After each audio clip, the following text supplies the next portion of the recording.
Good morning. ಇವತ್ತಿನ ಒಂದು ವಿಡಿಯೋಸ್ದ ಇನ್ಫಾರ್ಮೇಷನ್ನಲ್ಲಿ ನಾನು ನಿಮಗೆ ಇಂಡಿಯನ್ ಪೋಸ್ಟ್ ರಿಕ್ವೈರ್ಮೆಂಟ್ ಬಗ್ಗೆ ಡೀಟೇಲ್ಸನ್ನು ತಿಳಿಸ್ಕೊಡ್ತೀನಿ.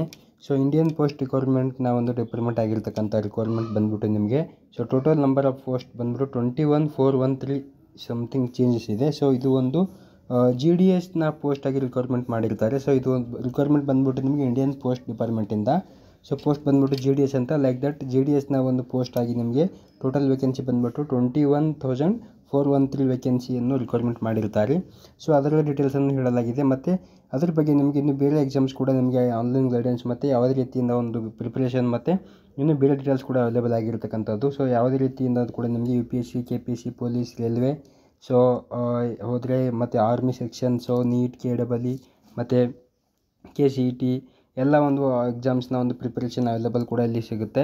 ಮತ್ತು ಇದರ ಬಗ್ಗೆ ಡೀಟೇಲ್ಸನ್ನು ಏನಾದರೂ ಇದರ ಡೀಟೇಲ್ಸ್ ಕೂಡ ನಿಮಗೆ ಮಾಹಿತಿಯನ್ನು ಈ ಒಂದು ನೆಕ್ಸ್ಟ್ ವಿಡಿಯೋದಲ್ಲಿ ತಿಳಿಸ್ಕೊಡ್ತೀನಿ. ಮತ್ತು ಒಂದು PDF ಕೂಡ ಅವೈಲೇಬಲ್ ಆಗಿರ್ತಕ್ಕಂಥದ್ದು. ಇದು ಕೂಡ ವಾಟ್ಸಪ್ಪಲ್ಲಿ ಕೂಡ ನಾನು ನಿಮಗೆ ಕಳಿಸಿಕೊಡಲಾಗುತ್ತೆ. ಇವತ್ತಿನ ಒಂದು ವಿಡಿಯೋಸ್ದ ಇನ್ಫಾರ್ಮೇಷನಲ್ಲಿ ಜಸ್ಟ್ ನಿಮಗೆ ನಾನು ಒಂದು GDSನ ರಿಕ್ವೈರ್ಮೆಂಟ್ ಡೀಟೇಲ್ಸನ್ನು ತಿಳಿಸ್ಕೊಡ್ತೀನಿ.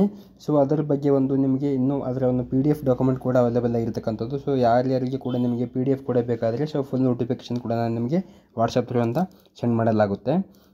ಈ ಒಂದು ರಿಕ್ವೈರ್ಮೆಂಟ್ ಬಂದ್ಬಿಟ್ಟು ಮತ್ತು ಡಿಪಾರ್ಟ್ಮೆಂಟ್ ಆಫ್ ಪೋಸ್ಟ್ ಆಗಿರ್ತಕ್ಕಂಥದ್ದು.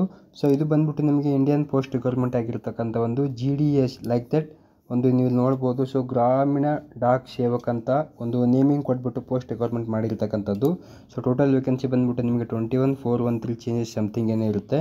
ಬಟ್ ಇದರಲ್ಲಿ ನಿಮಗೆ ಇಲ್ಲಿ ಪೋಸ್ಟ್ ರಿಕ್ವೈರ್ಮೆಂಟ್ ಆಗಿರ್ತಕ್ಕಂಥದ್ದು GDS ಅಂತ. ಬಟ್ ಅದರಲ್ಲಿ ನಿಮಗೆ ಇನ್ನು after selection you will get in preference ಒಂದು ಪ್ರೊಫೈಲ್ ಕೂಡ ಕೊಡ್ತಾರೆ.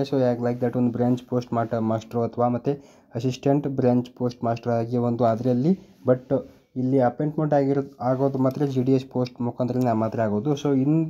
ಇನ್ಫ್ಲುಯೆನ್ಸ್ ಮೇಲೆ ಮತ್ತು ಕೆಲವೊಂದು ಪ್ರಿಫರೆನ್ಸ್ ಮೇಲೆ ನಿಮಗೆ ಅಲ್ಲಿ ಮತ್ತು ಅವ್ರಿಗೆ ಅದಕ್ಕೆ ಇರತಕ್ಕಂಥ ಒಂದು ಮಾರ್ಕಿಂಗ್ ಮೇಲೆ ನಿಮಗೆ ಒಂದು ಪೋಸ್ಟ್ ಕೂಡ ಅಲ್ಲಿ ಚೇಂಜ್ ಮಾಡಿ ನಿಮಗೆ ಆಮೇಲೆ ಜಾಬ್ ಡೀಟೇಲ್ಸನ್ನು ಕೂಡ ನಿಮಗೆ ಅಪ್ಲೈ ಮಾಡಿಕೊಡ್ತಾರೆ.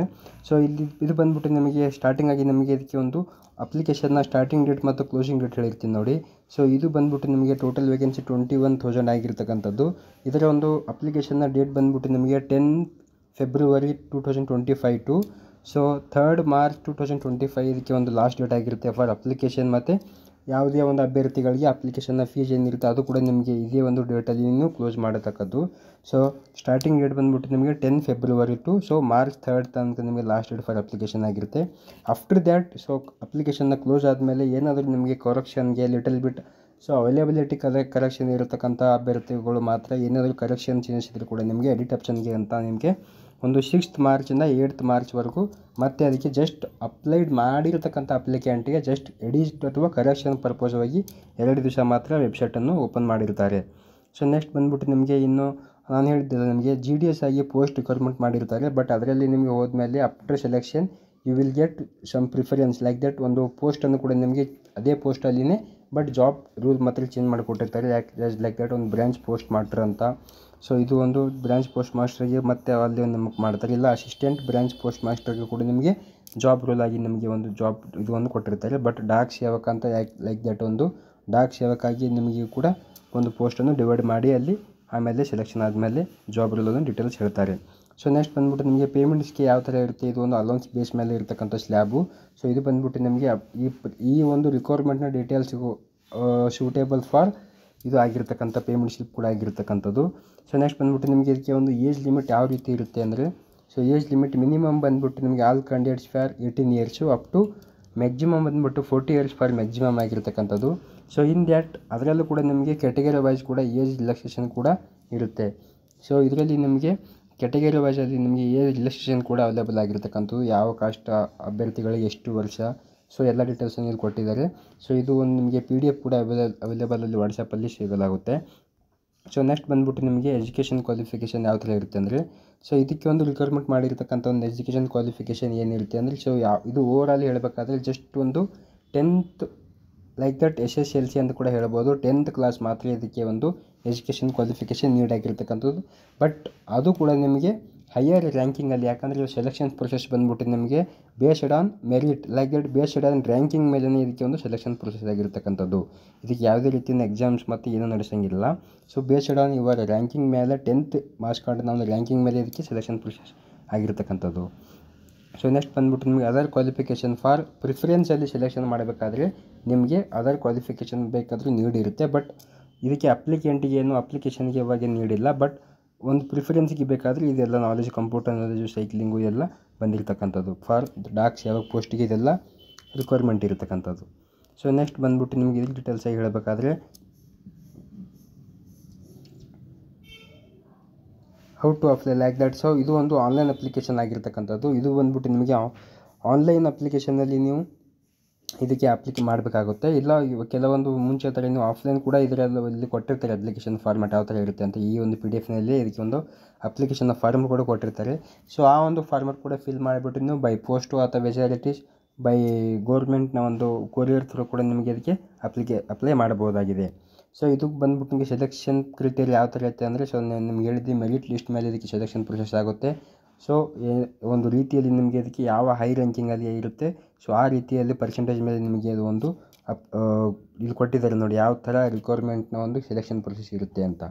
ಸೊ ಗ್ರೇಡಲ್ಲಿ ಗ್ರೇಡ್ ಪಾಯಿಂಟ್ ಹೆಂಗಿರುತ್ತೆ ಮತ್ತು ಮಲ್ಟಿಪ್ಲಿಕೇಷನ್ ಫ್ಯಾಕ್ಟರ್ ಯಾವ ಥರ ಇರುತ್ತೆ ಅಂತ ಕೂಡ ಕೊಟ್ಟಿದ್ದಾರೆ. ಸೊ ಈ ಒಂದು ಸೆಲೆಕ್ಷನ್ ಕೂಡ ಆಫ್ಟರ್ ದ್ಯಾಟ್ ಅಪ್ಲಿಕೇಶನ್ ಕ್ಲೋಸ್ ಆದಮೇಲೆ ಕೂಡ ಹೇಳ್ಬೋದು. ಸೊ ಯಾವ ರೀತಿ ಆಗುತ್ತೆ, ಎಷ್ಟು ಪರ್ಸೆಂಟೇಜ್ ಇದ್ದರೆ ಆಗುತ್ತೆ, ಎಷ್ಟು ಇಲ್ಲ, ಸೊ ಎಷ್ಟಿದ್ರೆ ಆಗಬಹುದು, ಎಷ್ಟಕ್ಕೆ ಆಗೋದಲ್ಲ, ಸೊ ಯಾವ ಒಂದು ಕ್ಯಾಟಗರಿ ಮೇಲೆ ಎಷ್ಟಿದೆ ಅಂತ ಕೂಡ ನಿಮಗೆ ನೆಕ್ಸ್ಟ್ ಒಂದು ವೀಡಿಯೋನಲ್ಲಿ ತಿಳಿಸ್ಕೊಡ್ತೀನಿ. ಸೊ ಇನ್ನೊಂದು ಏನು ಹೇಳಬೇಕಾದ್ರೆ ಅದಕ್ಕೆ ಒಂದು ಎಷ್ಟೆಷ್ಟು ಡೀಟೇಲ್ಸನ್ನು ಪೂರ್ತಿಯಾಗಿ ಕೊಟ್ಟಿಲ್ಲ. ಸೊ ಯಾವ ಒಂದು ಡಿಸ್ಟಿಕಲ್ಲಿ ಯಾವ ಒಂದು ಝೋನಲ್ಲಿ ಎಷ್ಟು ಪೋಸ್ಟ್ ಇದ್ದಾವೆ, ಯಾವ ಒಂದು ಕ್ಯಾಟಗರಿಲಿ ಎಷ್ಟಿದ್ದಾವೆ ಅಂತ ಡೀಟೇಲ್ಸನ್ನು ಕೊಟ್ಟಿಲ್ಲ. ಸೊ ಅದು ಕೂಡ ನಿಮಗೆ ನೆಕ್ಸ್ಟ್ ಒಂದು ವೀಡಿಯೋಸ್ನಲ್ಲಿ ನಾನು ಅಪ್ಲೋಡ್ ಮಾಡ್ತಾ ಇರ್ತೀನಿ. ಸೊ ನೆಕ್ಸ್ಟ್ ಬಂದ್ಬಿಟ್ಟು ನಿಮಗೆ ಇದರ ಒಂದು ಅಪ್ಲಿಕೇಶನ್ ಫೀಸ್ ಯಾವ ಥರ ಇರುತ್ತೆ ಅಂತ ಹೇಳ್ಕೊಡ್ತೀನಿ ನೋಡಿ. ಸೊ ಇದು ಬಂದ್ಬಿಟ್ಟು ನಿಮಗೆ ಅಪ್ಲಿಕೇಶನ್ನ ಫೀಸ್ ಆಗಿರುತ್ತೆ. ಸೊ ಇದು ಬಂದ್ಬಿಟ್ಟು ನಿಮಗೆ ಅಪ್ಲಿಕೇಶನ್ನ ಫೀಸು 100 ರೂಪೀಸ್ ಮಾತ್ರ ಆಗಿರುತ್ತೆ ಫಾರ್ ಜನರಲ್ಲು ಅದರ್ ಕ್ಯಾಟಗರಿ ಅಭ್ಯರ್ಥಿಗಳಿಗೆ 100 ರೂಪೀಸ್ ಫಾರ್ ಅಪ್ಲಿಕೇಶನ್ ಫೀಸ್ ಆಗಿರ್ತಕ್ಕಂಥದ್ದು. ಬಟ್ ಇನ್ನು ಕ್ಯಾಟಗರಿ ವೈಸ್ ಸ್ಪೆಷಲೈಸೇಷನ್ ಹೋದರೆ ನಿಮಗೆ SC ST ಮತ್ತು PWD ಅಪ್ಲಿಕೆಂಟ್ಗಳಿಗೆ ಯಾವುದೇ ರೀತಿಯ ಒಂದು ಅಪ್ಲಿಕೇಶನ್ ಫಾರ್ಮನ್ನು ಇದಕ್ಕೆ ಇರೋದಿರಲ್ಲ. ಯಾಕಂದರೆ ಸೊ ಆ ಒಂದು ಅಭ್ಯರ್ಥಿಗಳಿಗೆ ಇದೊಂದು ಫೀಸನ್ನು ಎಕ್ಸಾಂಪೆಂಟೆಡ್ ಲೈಕ್ ದಟ್ ನೀಡಲಾಗಿರ್ತಕ್ಕಂಥ ಒಂದು ಅಪ್ಲಿಕೇಶನ್ ಫೀಸ್ ಆಗಿರ್ತದೆ. ಸೊ ಈ ಒಂದು ವೀಡಿಯೋಸ್ನ ಇನ್ಫಾರ್ಮೇಷನಲ್ಲಿ ಇಷ್ಟೇ ಹೇಳ್ಬೋದು. ಸೊ ಇದರದ್ದು ಡೀಟೇಲ್ಸನ್ನು ಒಂದು ನೋಟಿಫಿಕೇಷನ್ ಕೂಡ ಇನ್ನೂ ಅವರು ಅಪ್ಲೋಡ್ ಮಾಡಿಲ್ಲ. ಸೊ ಎನಿವೇ ನೆಕ್ಸ್ಟ್ ಒಂದು ವೀಡಿಯೋಸ್ನಲ್ಲಿ ನಾನು ನಿಮಗೆ ಯಾವ ಒಂದು ಡಿಸ್ಟ್ರಿಕ್ನಲ್ಲಿ ಎಷ್ಟು ವೇಕೆನ್ಸಿ ಇದ್ದಾವೆ ಮತ್ತು ಎಷ್ಟು ನಿಮ್ಮದು ಒಂದು ರಿಸಲ್ಟ್ ಇದ್ದರೆ ಆಗುತ್ತೆ, ಎಷ್ಟಿಲ್ಲ, ಸೊ ಎಷ್ಟು ನಿಮಗೆ ಕಟ್ ಆಫ್ ಬೇಕಾಗುತ್ತೆ, ಸೊ ಯಾವ ಒಂದು ಡಿವಿಷನಲ್ಲಿ ಯಾವ ಒಂದು ಡಿಸ್ಟ್ರಿಕ್ನಲ್ಲಿ ಎಷ್ಟೆಷ್ಟು ರಿಕ್ವೈರ್ಮೆಂಟ್ ಇದೆ ಅಂತ ಕೂಡ ನಿಮಗೆ ಡೀಟೇಲ್ಸನ್ನು ನಾನು ನೆಕ್ಸ್ಟ್ ಒಂದು ವೀಡಿಯೋಸ್ನ ತಿಳಿಸ್ಕೊಡ್ತೀನಿ. ಅಥವಾ ನೀವು ಇದರಲ್ಲಿ ಒಂದು ಕೌನ್ಸಿಲಿಂಗ್ ಕೂಡ ನಮ್ಮ ಹತ್ರ ಅವೈಲೇಬಲ್ ಇರುತ್ತೆ. ಆ ಒಂದು ಕೌನ್ಸಿಲಿಂಗಲ್ಲಿ ಕೂಡ ಜಾಯ್ನ್ ಆದರೂ ಕೂಡ ನಿಮಗೆ ಅದರ ಡೀಟೇಲ್ಸನ್ನು ಪೂರ್ತಿ ಆ ಕೌನ್ಸಿಲಿಂಗ್ ಥ್ರೂ ನಮಗೆ ನಾನು ತಿಳಿಸ್ಕೊಡ್ತೇನೆ. ಸೊ ಇದಕ್ಕೆ ಅಪ್ಲೋಡ್ ಮಾಡೋಕ್ಕಂತ main thing is that, so ಏನು ಡಾಕ್ಯುಮೆಂಟ್ಸ್ ರಿಕ್ವೈರ್ಮೆಂಟ್ ಇರುತ್ತೆ ಅಂತ ತಿಳಿಸ್ಕೊಡ್ತೀನಿ ನೋಡಿ. ಸೊ ಇದಕ್ಕೆ ಒಂದು ರೀಸೆಂಟ್ ಆಗಿರ್ತಕ್ಕಂಥ ಫೋಟೋಗ್ರಫಿ ಬೇಕು. ಸೊ ಅದು ಕೂಡ ನಿಮಗೆ JPG ಮತ್ತು JPG ಒಂದು ಫಾರ್ಮೆಟಲ್ಲಿ ಕೂಡ ಅದಕ್ಕೆ ರಿಕ್ವೈರ್ಮೆಂಟ್ ಇರತಕ್ಕಂಥದ್ದು. ಸೊ ಇದು ಇಂತಿಷ್ಟು ಅಂತ ಸೈಜಲ್ಲಿ ಇರುತ್ತೆ. ಸೊ ಅದು ಯಾವ ಥರ ಇರುತ್ತೆ ಅಂತ ಕೂಡ ನಾನು ನಿಮಗೆ ತೋರಿಸ್ಕೊಡ್ತೀನಿ, ಇಲ್ವಾ ನಾನೇ ಮಾಡ್ಕೊಡ್ಬೋದಾಗುತ್ತೆ ಅದನ್ನು ಕೂಡ. ಸೊ ನೆಕ್ಸ್ಟ್ ಬಂದ್ಬಿಟ್ಟು ನಿಮಗೆ ಸಿಗ್ನೇಚರ್ ಲೈಕ್ ದಟ್ ಅದು ಕೂಡ ಒಂದು ಫೋಟೋ ಫಾರ್ಮೆಟಲ್ಲೇ ಇರಬೇಕು. ಅದಕ್ಕೆ ಇಂತಿಷ್ಟು ಸೈಜ್ ಅಂತ ಕೊಟ್ಟಿರ್ತಾರೆ. ಸೊ ಅದರಲ್ಲಿ ನೀವು ಇದಕ್ಕೆ ಒಂದು ರಿಕ್ವೈರ್ಮೆಂಟ್ ಇರ್ತಕ್ಕಂಥ main thing is that uploading documents ಅಂತ ಕೂಡ ನಮಗೆ ಇದಕ್ಕೆ ಹೇಳಲಾಗುತ್ತೆ. ಸೊ ಇವತ್ತಿನ ಒಂದು ವೀಡಿಯೋಸ್ನ ಇನ್ಫಾರ್ಮೇಷನ್ ಇಷ್ಟೇ ಆಗಿರ್ತಕ್ಕಂಥದ್ದು.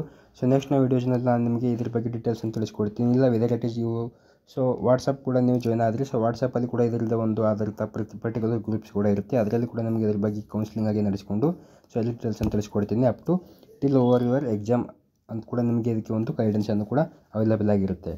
ಓಕೆ, ಸೊ ಇವತ್ತಿನ ಒಂದು ವೀಡಿಯೋಸ್ನ ಇನ್ಫಾರ್ಮೇಷನ್ ಇಷ್ಟೇ ಆಗಿರುತ್ತೆ. ಓಕೆ, ಬಾಯ್, ಟೇಕ್ ಕೇರ್.